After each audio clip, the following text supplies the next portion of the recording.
我最欣賞朱培慶喺第二日講咗一句説話嚟到解釋佢當日嘅行為。佢話：Alcohol is not conducive to good behaviour。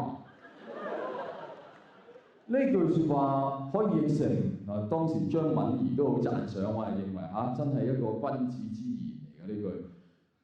可以譯做係乜嘢咧？就係話，酒精並不導人向善。喂，各位，好多人做錯事，好容易就賴咗酒精啊！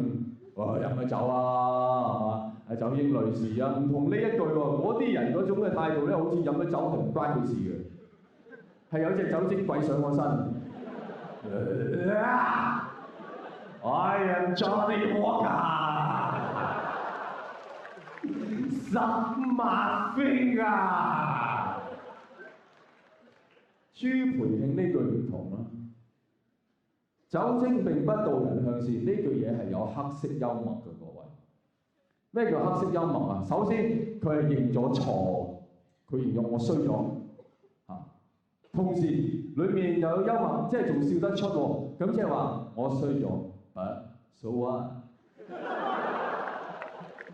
喂，你要識得運用黑色幽默，你真係衰咗。So what？唔信你下一次有人問你點解你人生會咁失敗啊？你答佢睡眠並不致富啊嘛。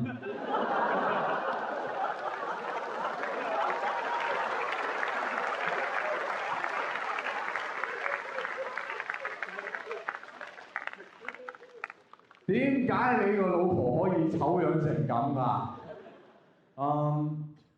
豁達嘅性格並不保證視覺上嘅享受啊！